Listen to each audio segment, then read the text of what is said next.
Hello pour la troisième fois. Du coup, bah voilà, je vous présente mon troisième petit récit du roseau qui plie pour ne pas casser.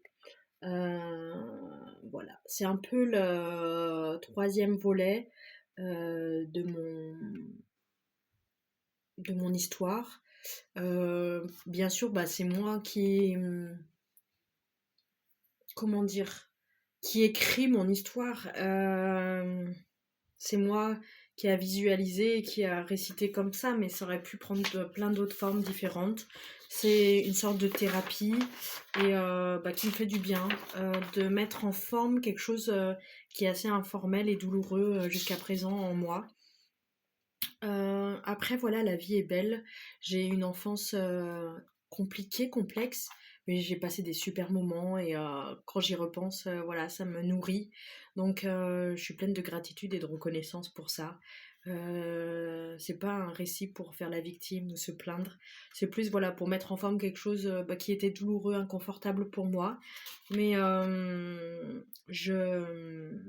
j'accuse ou je me plains de personne. Il n'y a pas une victime, un bourreau, c'est juste moi, mon récit, comme un enfant qui écrit. Voilà, laissez parler mon enfant intérieur. Allez, c'est parti, je me lance dans la lecture du troisième petit récit, du roseau qui plie pour ne pas casser, ou l'humilité. On devait même, pour aimer plus encore la vie, être mort une fois. Christian Bobin. Là, c'est moi, je remercie la vie pour l'humilité que tu m'as imposée à force de coups de pied dans la gueule. C'est grâce à cette humilité qu'aujourd'hui je peux toucher et expérimenter ma grandeur. C'est grâce à ce vide en moi que la lumière peut me pénétrer. Comme je ne suis pas pleine de moi-même, je peux tout accueillir. C'était un hymne à l'humilité, au fait d'avoir d'une certaine manière épuré mon ego. Première partie. Euh, Extrait de récit thérapeutique d'un attachement traumatique de Stephen Schillinger. L'enfance confisquée laisse un vide sidéral entre les deux épaules que rien ne remplace vraiment. Certains le remplissent alors de tout et ne laissent plus place à rien. Chez d'autres, il reste éternellement vide et résonne à tout. Il devient alors le théâtre d'un écho permanent, caisse de résonance aux autres et à la vie, qui devient insupportablement douloureuse. L'arpentage de ce vide permet la délimitation d'une dimension dont la profondeur magnétique attire nos semblables. La rupture avec un être aimé, venu se blottir dans le vide de chaque atome en nous, laisse alors un vide encore plus grand qui vibre encore plus fort. Cessez alors de vouloir remplir ce vide et contacter les émotions, au-delà des mots du moment, permet de contacter la vibration originelle qui permettait à ce même vide d'être ressenti. S'ouvre alors une porte entre les deux épaules, offrant à notre vide intérieur d'être en contact avec le vide infini de l'univers. Jusqu'au moment où nous ne contenons plus le vide, mais le vide nous contient, nous enveloppe. De cette vibration, tout peut émerger. Elle est la glaise primordiale du désir qui donne naissance au curieux hasard, avant de revenir à la rencontre. Elle transmuterait cette insupportable douleur à tout, en jouissance à tout. C'est l'histoire d'une femme avoisinant les 40 ans qui essuie pour la énième fois une putain de rupture amoureuse. C'est le moment, se dit-elle, de faire le point sur sa vie. C'est comme si elle ressentait que l'amour n'était pas fait pour elle et qu'elle non plus n'était pas faite pour l'amour. Elle avait pourtant beaucoup donné, quitte à y perdre des plumes pour que cette fois-ci ça marche. Des concessions, des compromis, des renoncements à ses envies, ses libertés. Elle en a perdu des amis et s'est isolée petit à petit. Elle est tellement une addicte de l'amour qu'elle donnerait tout ce qu'elle a pour le vivre. Enfin, elle serait prête à tout pour l'avoir et le garder surtout. Tiens, c'est drôle, ça lui rappelle vaguement une situation lointaine. Elle, petite, face à son père. Là physiquement, mais émotionnellement absent. Sans joie, surprise, que de la tristesse. À tel point qu'elle cherchait par tous les moyens à attirer son attention. Mais rien de rien. Elle se trouvait confrontée à quelqu'un de froid, impassible. Un mur, une tombe, quoi. Comme si le décès de sa maman à elle, dans un accident brutal de voiture, l'avait emporté lui aussi. Elle sentait qu'elle avait qu'elle devait arracher l'amour presque inexistant de son père, alors vital pour elle, des décombres de la mort de sa mère. Je vous fais voir en même temps les dessins. Chose que j'ai pas faite jusqu'à présent. Malgré les efforts et les épreuves que ça lui demandait, elle devrait pousser dans un champ de ruines. Elle avait en plus de cela une part d'elle-même qui était morte durant ce choc. Elle avait envie de mourir dans son quotidien de petite fille.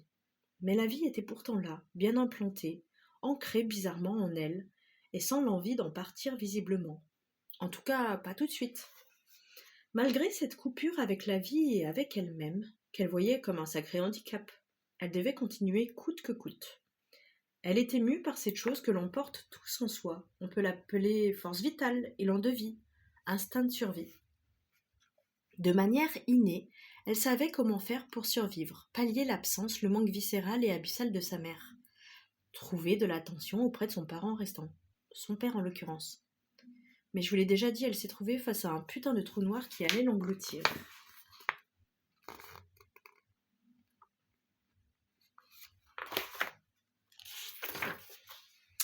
Alors elle a vu ses besoins d'attention, de considération, d'amour comme vitaux mais dangereux, ne pas trouver écho. Elle les a donc soigneusement empaquetés, enfouis en son fort intérieur, en n'oubliant surtout pas de les fermer à double tour et de se débarrasser de la clé, en la jetant le plus loin possible.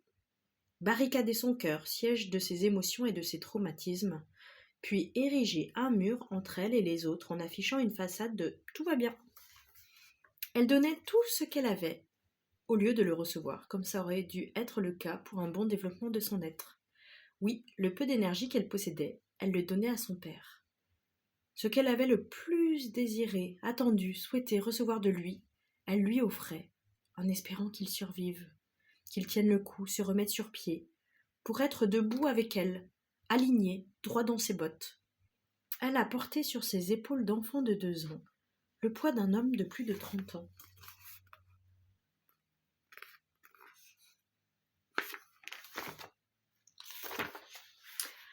Mais, contre toute attente, à ses 7 ans, son père a refait sa vie. Face à cette nouvelle improbable, elle s'est enthousiasmée. Chouette, je vais enfin pouvoir le voir heureux, retrouver l'innocence et reprendre la place qui m'a été volée, et m'épanouir à mon tour grâce à l'arrivée de cette femme dans nos vies. Quelle ne fut pas sa surprise de voir à quel point ses attentes étaient déçues. Entre ce qu'elle s'était imaginé et la réalité, il y avait un monde. Elle la voit aujourd'hui, cette femme qu'elle fantasmait en sauveuse, comme la marâtre dans les contes pour enfants. Vous savez, comme celle notamment dans Cendrillon, où le père veuf se trouve une bonne femme vénale qui n'en veut qu'à son argent, et supplie sa fille de l'accepter. Par loyauté envers son père et en mémoire de sa mère, c'est ce qu'elle fait, elle l'accepte. Mais ce qui est demandé et attendu de l'une, l'enfant vulnérable et dépendant, ne l'est pas nécessairement de l'autre, adulte autoritaire et abusif. Ainsi, la nouvelle compagne de son père, à défaut de chouchouter la petite, la regardait avec malveillance, comme pour lui jeter un sort. Elle se faisait d'ailleurs face à table, comme si un combat invisible et inconscient avait lieu chaque soir, à l'heure du repas. On passe de l'enthousiasme incroyable à la déception tout aussi grande, proportionnelle à la joie.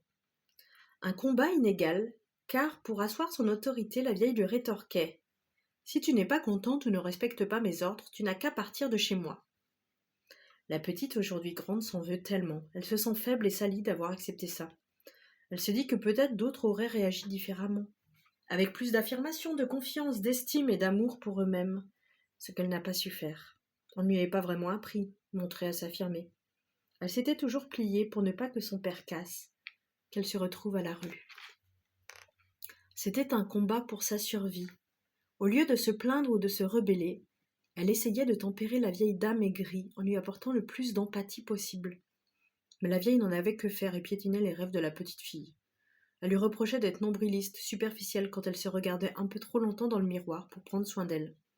Elle conclut son propos même par « Tu n'arriveras à rien dans la vie », propos qui résonnent dans la tête de l'adolescente en quête d'identité et de confiance. On reste sur le thème de Cendrillon. À défaut d'avoir des mots rassurants et valorisants des adultes, elle s'entendait dire qu'elle était bonne à rien et qu'elle devait faire les tâches ménagères pour soulager sa belle-mère. Alors que son fils, lui, était considéré et traité comme un dieu vivant, pendant que la jeune fille devait récurer les chiottes de la maison, lui menait un train de vie qui frôlait l'indécence. En plus de son insolence, il était très clair que le jeune homme avait tous les droits, quand la jeune fille n'avait que des devoirs. Quand l'un était considéré comme un cadeau ou une bénédiction, l'autre était perçu comme un poids, un boulet, une malédiction.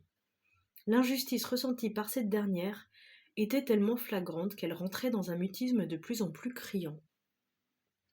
Elle était clairement de trop dans cette maison. Alors elle se faisait toute petite. Pas de crise d'adolescence, pas de cris, de prise de tête. Elle avançait tête baissée. Elle ne pouvait pas prendre sa place dans cet environnement où elle n'était pas la bienvenue. Elle sentait bien qu'il n'y avait pas, qu'il n'y avait jamais eu et qu'il n'y aurait jamais pour elle de place, aussi infime soit-elle, dans ce foyer. On a Cendrillon d'un côté qui est dans le service à l'autre, et l'autre, Alice au pays des merveilles, qui boit la potion pour rapetisser. Pas faire de bruit.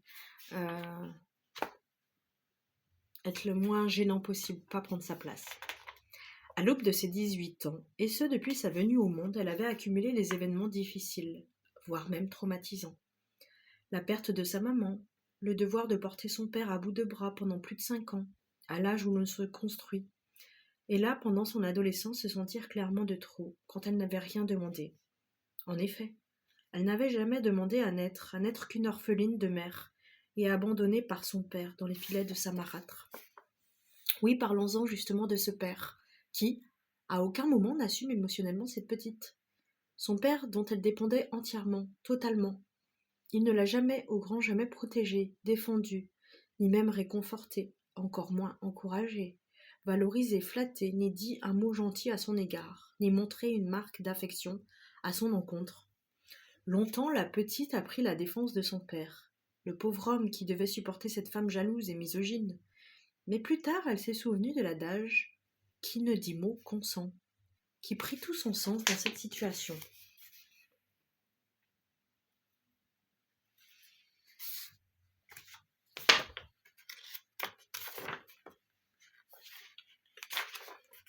Face aux méchancetés, aux critiques acerbes et injustifiées de sa putain de bonne femme, non content d'y consentir en ne disant mot, il osait même faire des reproches et des réprimandes à son tour à la jeune femme. À défaut de la protéger, il aurait pu s'abstenir de l'enfoncer plus bas que terre. Mais non, il l'humiliait devant les regards victorieux et amusés de sa compagne et de son fils. Lui qui représentait tout pour elle, son lien ultime précieux sacré à sa mère et à la vie. Il la méprisait avec une vulgarité d'esprit et de cœur qui finissait de détruire et salir la pauvre enfant devenue jeune femme, aux épaules affaissées et aux yeux abaissés. Elle voulait partir, mourir, s'endormir, pour ne plus revenir, ne jamais se réveiller de ce cauchemar qu'était devenu la vie pour elle. Elle ne se sentait en sécurité nulle part. Celui qu'elle aimait le plus au monde, auquel elle était le plus attachée, et sur qui elle comptait pour rester en vie, l'avait abandonnée, trahie et humiliée.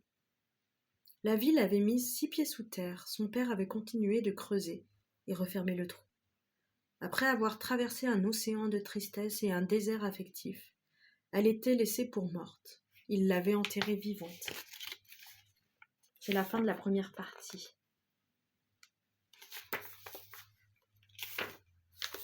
On passe à la deuxième partie. Faut-il se reconstruire une peau? Faut-il se laisser consumer? Faut-il y dissoudre son ego ou le retrouver?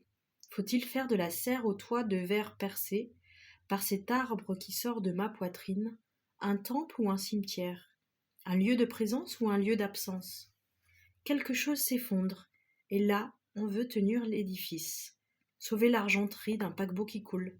Quelque chose est lâché, soumis à des lois sur lesquelles la raison glisse, comme de l'eau sur le duvet d'un canard.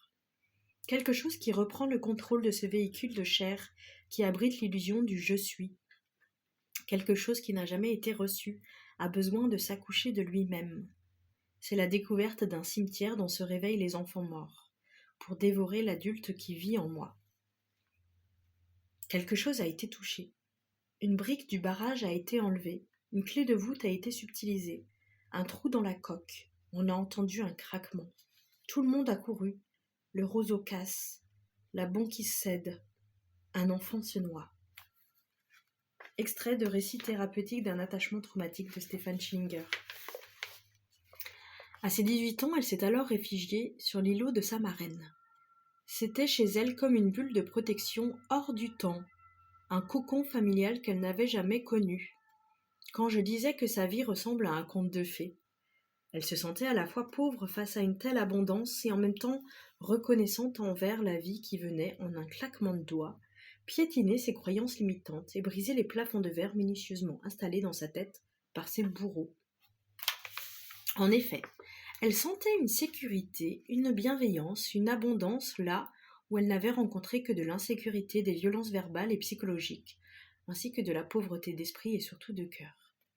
Pendant ces 2 années à vivre sous le toit de sa marraine, elle s'est attelée à la tâche de se refaire une santé physique, mentale et psychologique. Elle a ainsi persévéré pour rehausser son estime au plus bas. Ça a été un combat, une lutte quotidienne, mais ça en valait la peine.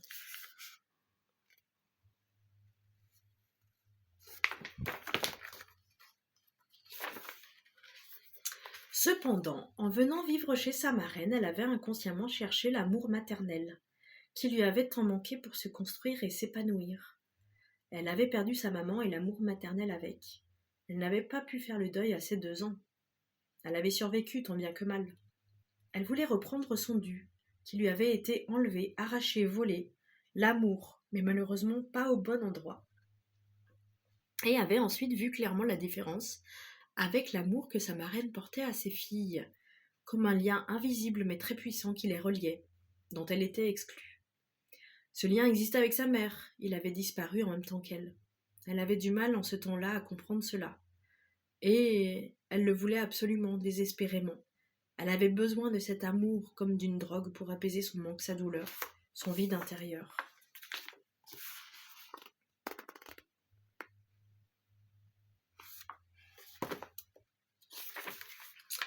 Elle faisait tout ce qui était en son pouvoir pour l'obtenir. Faire les études tant souhaitées par sa marraine, se comporter selon ses règles, se coiffer, s'habiller, se maquiller, se tenir, manger, les fréquentations, les relations, les envies, les objectifs. Maux de tête, dépression, concept d'anxiété. Mais elle sentait de plus en plus qu'il y avait un hic. Sa marraine ne l'aimait pas comme elle aimait ses filles, comment dire, gratuitement. Alors stérilement, elle se mit à se comparer à elle. Qu'est-ce qui lui manquait? Qu'est-ce qu'elle n'avait pas, elle? Qu'est-ce qui lui faisait défaut pour que sa marraine aime différemment ses filles? Si au début ses filles l'acceptent et l'accueillent dans la famille, au fur et à mesure que le temps passait, elle se sentait comme le faire-valoir de ces dernières. Comme si elles en retiraient du pouvoir de cette situation inhabituelle, en se comparant à la jeune fille qui manquait cruellement de confiance en elle. La jeune fille s'est jetée éperdument en plongeant la tête la première, au risque de se fracasser dans la recherche de l'amour au sens large du terme. Sa marraine pleine d'attention à ses 2 ans semblait être un phare dans sa vie remplie d'ombre et d'obscurité. Mais au vu de son expérience traumatisante en tant qu'enfant, les filles de sa marraine la regardaient de haut, avec dédain et mépris, au lieu de montrer de l'empathie. Comme si la jeune fille était trop bête pour se débrouiller seule. Alors que non, ce qui lui manquait, ce n'était pas du bon sens ou autre, c'était l'amour, qu'elle cherchait chez sa marraine comme ultime espoir dans sa vie.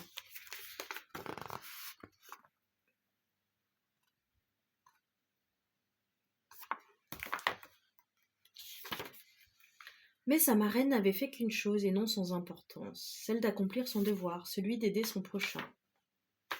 Prendre soin de l'orpheline. La jeune femme, véritable éponge émotionnelle, avait senti tout ce que sa marraine avait fait pour elle, mais qu'elle ne pourrait jamais l'aimer comme sa propre fille, malgré ses sacrifices.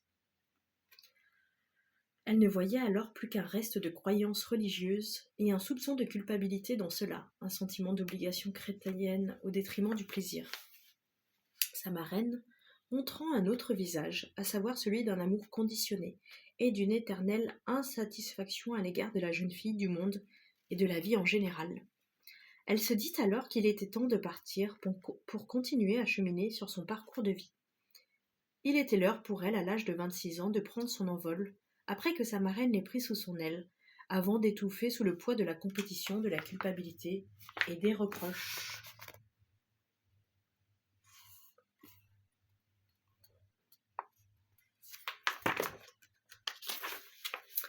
Même si elle avait essayé de bien faire, la jeune fille avait déplacé des montagnes et avait repoussé ses limites. Elle se rendit compte à ses dépens que cette quête de l'amour originel était vain.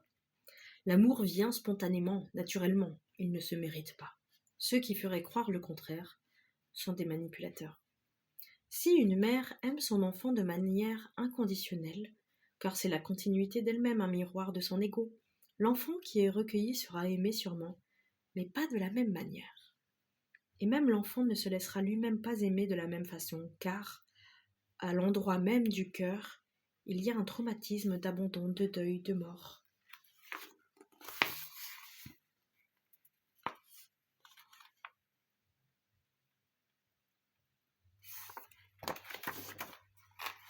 C'est la fin de la deuxième partie. On rentre dans la troisième et dernière partie du petit bouquin. J'espère que je ne vous ai pas perdu parce qu'il est assez consistant et peut-être dur à entendre également. Ce qui nous ramène à l'histoire du début, celle de la femme proche des 40 ans qui essuie une énième rupture amoureuse. Dès son plus jeune âge, la jeune femme était une putain de dépendante affective qui pensait combler ses insécurités en sortant avec les garçons.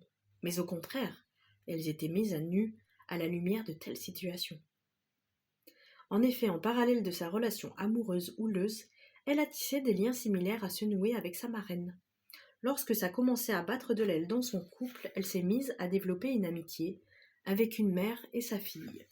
Assez rapidement, elle a fait un parallèle entre l'amour porté par la mère à sa fille et celui porté par sa marraine à ses filles, en supplément du désamour porté par son conjoint. Elle n'avait pas su trouver l'amour auprès de son père, elle était allée le chercher auprès de sa marraine. Mais elle avait vu une nette différence entre ses filles et elle. Une nouvelle fois, elle se sentait pauvre de ce lien maternel et de l'amour, en général. Comme une paranoïaque qui imagine le pire, elle se mit à penser que son mec désirait secrètement la fille de son amie. Elle ressentait de la jalousie envers elle pour l'amour qui la gonflait. Elle la voyait comme une rivale potentielle et fatale. D'autant plus que la fille de son amie semblait très confiante en elle, à la limite du narcissisme. Alors la femme, elle, se sentait dévaluée. Et, comme si la fille de son amie avait senti cette faille immense, elle avait pris la jeune femme comme marchepied pour se valoriser elle. Ainsi, face au doute de la jeune femme qu'elle avait sur l'attirance de son conjoint pour la jeune fille, cette dernière avait pu dire sans gêne « T'inquiète pas, je suis tout ce qu'il déteste, car je sors, je vis, je vais en boîte de nuit. » La jeune femme prit ces paroles de réconfort comme de la maladresse. Mais insidieusement, ces mots résonnaient dans sa tête comme quelque chose qui ne sonne pas juste. Elle se sentait finalement attaquée personnellement. Elle se sentait rabaissée au rang de femme soumise, et qui le veut bien quelque part. Comme si elle voulait cette situation de dépendance, qui laissait la porte ouverte à tous les prédateurs et leur emprise. Comme si elle était née soumise. On ne naît pas soumise, on le devient. L'interprétant ainsi, peut-être à tort, et se sentant sous-estimée, la femme prit de la distance avec la jeune fille.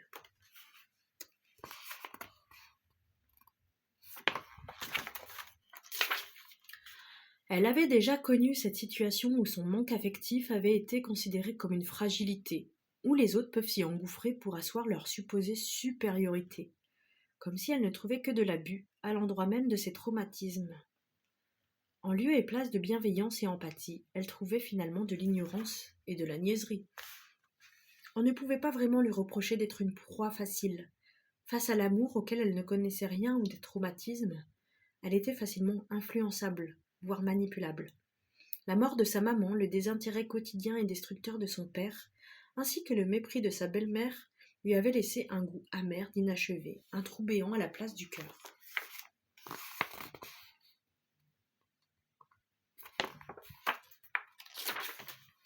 Elle se demandait ce qu'elle faisait encore là.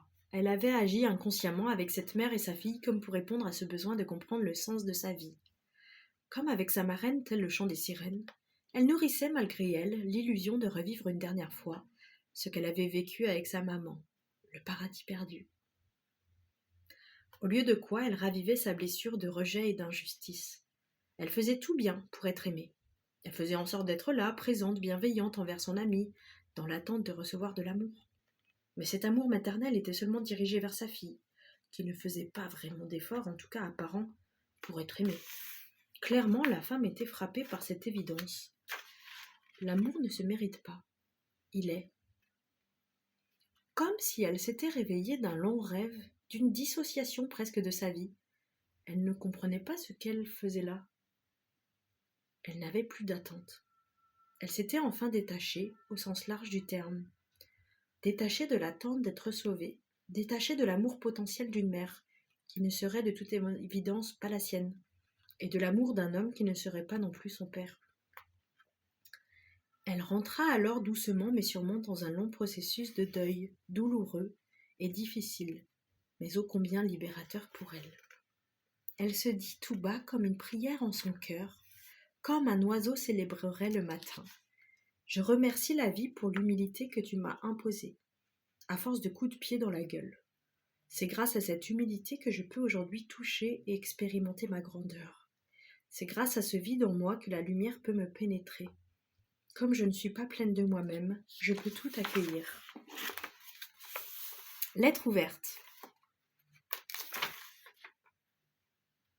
Scar émotion sur TikTok.